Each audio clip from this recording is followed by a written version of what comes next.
Alors, notre sujet maintenant, on va parler du tourisme en Égypte. On sait très bien que l'Égypte possède des trésors et des trésors de monuments, des trésors de plages.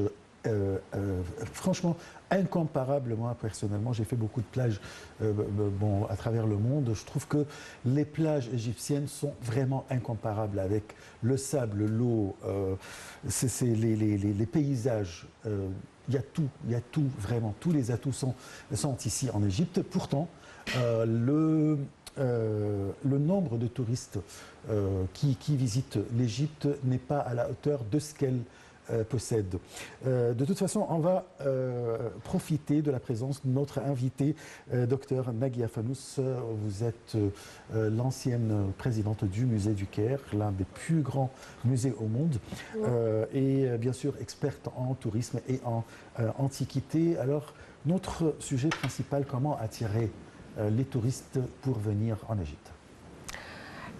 D'abord, je veux dire que ici en Égypte, l'Égypte même possède une grande richesse au domaine d'archéologie et de culture et une grande civilisation parmi les anciennes civilisations du monde.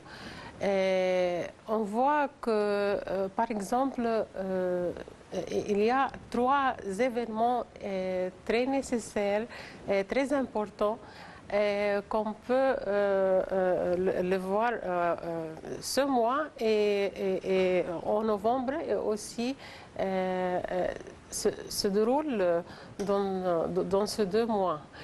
Par exemple, on célèbre maintenant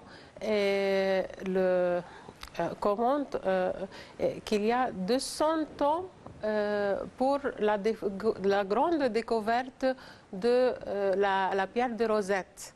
La pierre de Rosette était très importante au domaine d'archéologie.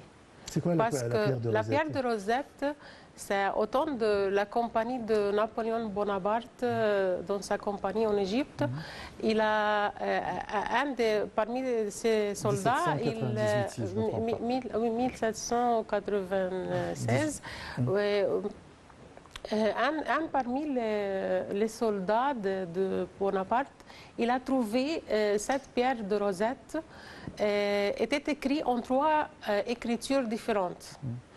Comme vous savez, la langue même ancienne, il s'appelle la langue ancienne égyptienne. Mais il était écrit en 3 différentes langues. Il y a 3 autres écritures: hiéroglyphes, hiératique, démotique. Ouais. Ce sont les écritures anciennes égyptiennes. Ouais. Mais la pierre de Rosette a facilité ça pour le grand archéologue Jean-François Champollion, et qui a pu déchiffrer cette pierre de Rosette à travers son professeur, et j'ai très fière que son professeur était égyptien. Ah oui. Il s'appelle le prêtre Yohanna Sheftish. Mais il a pu déchiffrer cette écriture parce qu'il était bien cultivé, cet archéologue. Il sache bien des anciennes langues. Parmi ces langues, l'ancien grec. Et cette pierre était écrite en hiéroglyphe, en démotique et aussi en grec. Parmi les écritures en grec, c'est le même texte. Oui. Le même texte. Alors, il a fait la comparaison pour faire la traduction. Ce texte était daté depuis le temps de Ptolémée V, 196 avant Jésus-Christ. Mais le même texte, mais avec 3 écritures. Il sache bien l'écriture grecque. Oui. C'est après la comparaison entre les écritures des noms des rois et des reines, comme Ptolémée, elle était dans une forme rectangulaire qu'on s'appelle cartouche. Oui. Et aussi, le nom de Cléopâtre était dans une forme autre, cartouche. Une autre cartouche, oui. C'est pour cela qu'il peut faire des comparaisons et peu à peu, il a pu déchiffrer tout le texte. Tout l'hiéroglyphe. Et c'est par là Oui. qu'on a connu Et la avant langue. lui, il y a des autres études aussi, comme Thomas Young et quelques autres archéologues qui peuvent aussi déchiffrer dans les obélisques. Il y a des écritures en hiéroglyphes, ils ont déchiffré quelques... Mais ils n'arrivent pas à faire comme François Champollion fait ça. Il y a 200 ans passés à cette découverte. Oui. C'est très important de célébrer cette, À votre avis, comment cet événement. C'est très important pour attirer aussi les touristes. Et aussi un autre événement très Non, mais important. Oui. avant de continuer, comment profiter de cet événement pour faire la propagande et dire aux gens dans tout le monde, dans les 4 coins du monde, de venir pour voir même la pierre de Rosette. Je crois qu'il y a une copie Oui. au musée du Caire. D'abord, on doit faire comme des conférences et aussi des brochures dans notre bureau touristique. Des promotions touristiques Oui, qui se trouvent partout dans le monde. Puis aussi, ici dans les musées, on peut faire des conférences et tous des films qui racontent comment la découverte a été passée, comment l'écriture et ses étapes et ses développements. C'est très important parce que quand François Champollion a pu déchiffrer cette langue, c'est pour cela on a pu déchiffrer aussi tous les textes. C'est écrit en hiéroglyphes et Sur aussi les miroirs des en temples, des tombes et oui. tout. Oui. Le démiotique, c'est une écriture, mais c'est pour tout le peuple, et qui était cursive. Mais Comme l'argot. oui. Et il y a une autre écriture aussi qui s'appelle hiératique, était écrit sur les papyrus. Ouais. Mais l'hiéroglyphe, c'était écrit toujours sur les pierres, Sur les aussi parois sur les parois des temples et des tombeaux. Il y a un autre événement très important qui peut attirer aussi les touristes en Égypte, comme l'événement de 4 novembre, c'est le centenaire de Toutankhamon.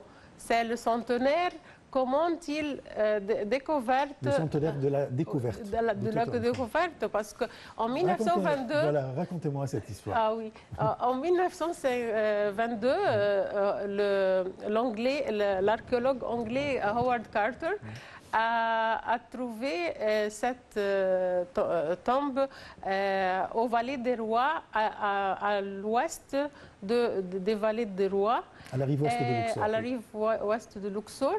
Et était très fascinante pour lui parce qu'il a trouvé cette tombe était intacte, sans voler. C'est la première fois du monde qu'on trouve une tombe pharaonique sans voler. Oui. Et plein des objets de l'or. Parmi ces objets, il y a un sarcophage qui pèse 110 kg de l'or massif, tout à fait en or, avec l'incrustation des pierres précieuses sur l'or. C'est le masque, je suppose. C'est le sarcophage. Le sarcophage. Cercueil qui était dedans. Oui, mais il y a le masque aussi, comme vous avez dit, pesant 11 kg de l'or massif avec l'incrustation des pierres précieuses. Et aussi la finesse de l'art même sur ces objets. Et il y a aussi des autres sarcophages, l'un dans l'autre emboîtés, des grands cercueils, des grands sarcophages. Puis il y a plusieurs objets de Toutankhamon. Il y a plus de 5000 objets appartenant à ce roi qui est mort très jeune, Voilà. à 18 ans. Alors, on imagine que il y a eu la découverte d'une autre tombe d'un grand roi, comme Ramsès par exemple, Par exemple. intacte. Hein? Qu'est-ce qu'on pourrait avoir Qu'est-ce qu'on pourrait... C'est ça. trouver, C'est ça. voilà. C'est ça, je veux dire ça. Et aussi, un autre, le troisième événement avant aussi. le troisième Oui. événement, on sait que le trésor de Toutankhamon Oui. était, ou est, je ne sais pas exactement, au musée du Caire, que vous présidiez. Oui. Alors, où sont ces objets actuellement? Actuellement, Aujourd'hui. maintenant, Oui. oui, il y a quelques... la plupart étaient transférés au grand musée, au grand nouveau musée. Mais il y a quelques autres objets restent jusqu'à l'inauguration du grand musée. C'est-à-dire tous les objets appartenant à Parmi Toutankhamon, ces... Oui. ils vont être transférés. Il va être transféré tout à fait. Parce qu'il y a une grande galerie spéciale pour Toutankhamon et pour tous ces objets, plus de 5000 objets. C'est vrai parce que dans le petit musée, ou bien le petit, ça a un grand mot quand même. Alors, L'ancien musée. L'ancien musée, Oui. voilà. C'était vraiment très encombré. C'est-à-dire quand j'ai visité Oui, Toutankhamon, parce alors, mal qu'il au est cou, tellement il y a... plein des objets. Même au magasin aussi, moi je veux dire qu'il y a des autres, plusieurs objets au magasin. qui n'étaient pas exposés. Pas exposés jusqu'à maintenant. D'accord. Oui. Pour le grand musée, il y aura toutes les pièces qui seront exposées, bien placées et tout. Jusqu'à maintenant, on attend jusqu'à l'inauguration. Mais il y a des galeries très finies jusqu'à maintenant. À votre Et avis, c'est quand le... prêt. Il n'y a pas de date précise. Non, moi-même, je ne sais pas. D'accord. Mais à votre avis, qu'est-ce qui retarde? c'est l'effort de l'État aussi. Oui, parce qu'on sait très bien que c'était prévu que ça va être inauguré en 2020. Oui. Malheureusement, il y a eu la pandémie. Et l'épidémie, oui. Après ça, il y a eu la guerre d'Ukraine et tout oui. ça. Est-ce qu'il y a... On s'attend à quand?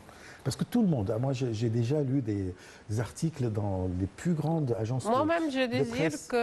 qu'il y aura prochainement, mais je crois à prochaine année, par exemple. 2023, on oui, espère. en 2023. En tant que présidente de l'ancien musée, Oui.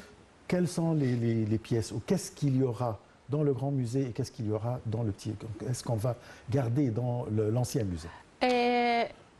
Dans l'ancien musée, vous pouvez visiter maintenant, par exemple, les grands cercueils avec les deux autres, les grands sarcophages, puis les deux autres cercueils. Parmi des cercueils, ce que j'ai dit maintenant, qui pèsent 110 kg. Oui, et non, aussi je le parle masque. En général, Oui. je ne parle pas de Toutankhamon. Ah oui, Je parle du non, contenu. il plein. Ah bon? Par exemple, vous pouvez voir toutes les périodes comme l'Ancien Empire, Moyen Empire, Nouvel Empire.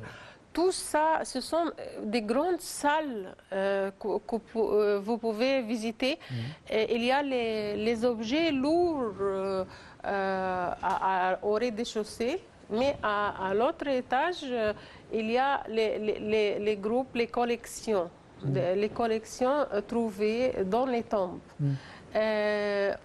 Vous pouvez voir aussi, par exemple, des rares objets comme la palette de Narmer, depuis la première dynastie pharaonique, depuis 3200 avant Jésus-Christ. Il y a aussi la statue du pharaon, du roi qui s'appelle Zoser. C'est le premier roi qui a construit des pyramides en Égypte et au monde. Et on voit aussi la statue du roi Khéphren. C'est le constructeur de la deuxième pyramide à Giza. Et le roi Khéphren, cette statue, c'est comme était faite comme une façon de magique.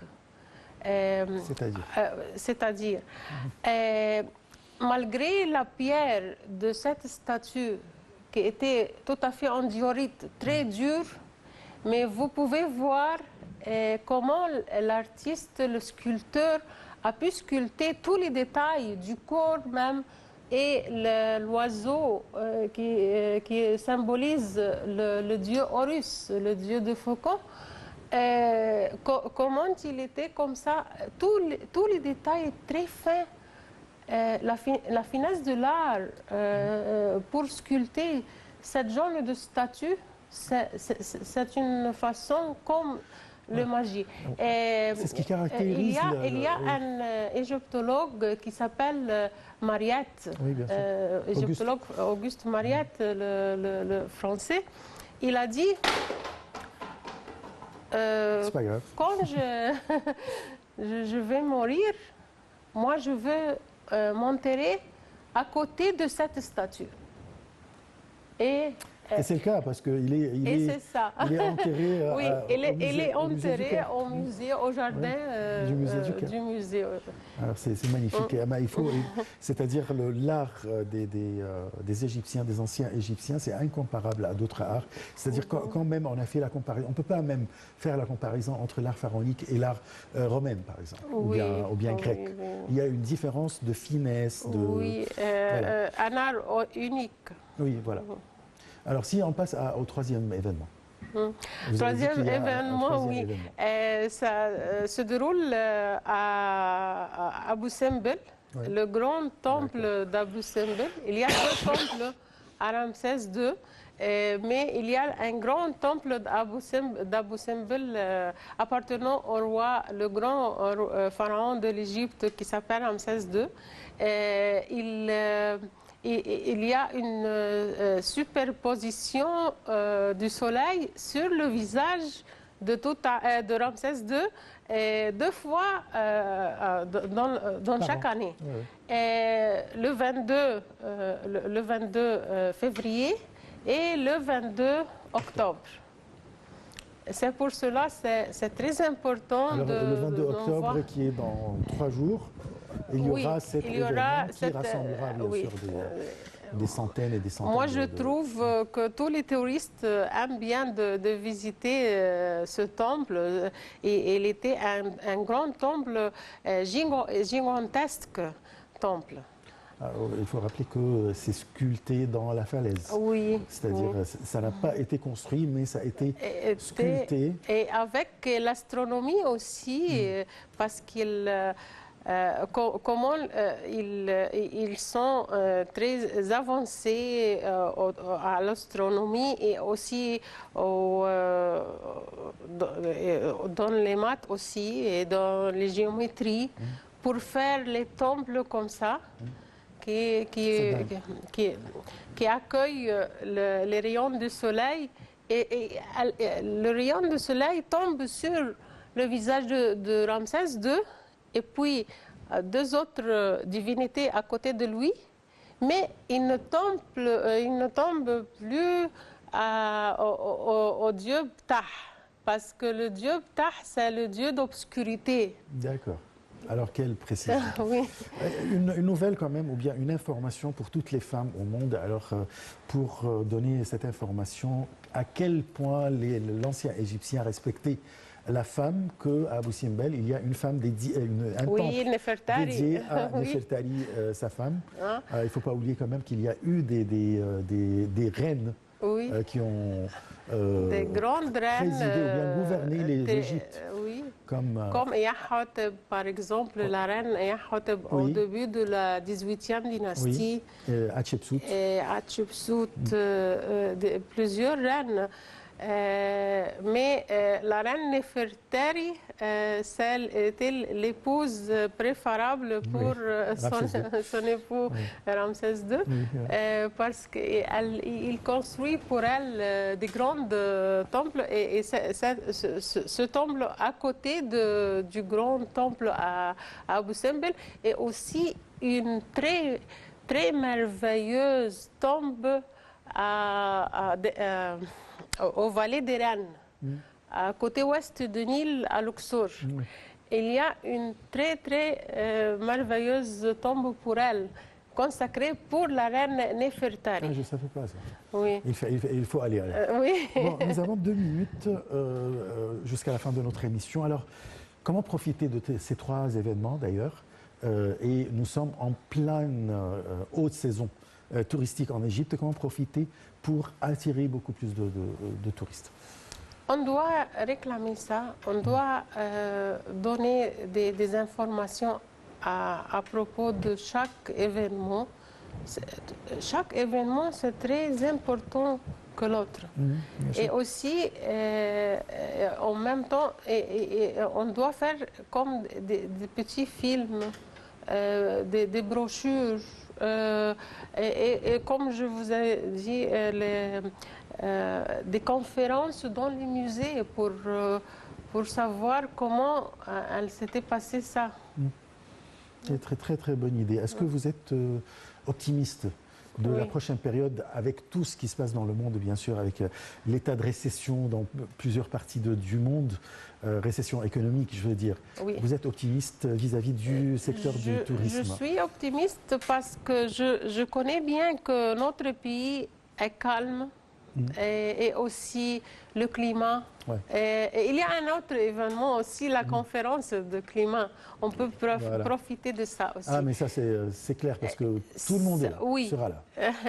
Et en même temps, c'est la période même, le 4 novembre, le centenaire. Et aussi, 8 novembre ou 7 novembre, oui, c'est la conférence. Très bien. Docteur Naguia Fanous, je rappelle que vous êtes ancienne directrice du musée du Caire. Je vous remercie beaucoup pour toutes ces informations concernant les événements qu'on vit actuellement et dans le futur. Je vous remercie beaucoup. Merci pour votre accueil chaleureux. Merci. Chers téléspectateurs, très bonne soirée. On se donne demain un nouveau rendez-vous pour une nouvelle édition de Direct. Au revoir.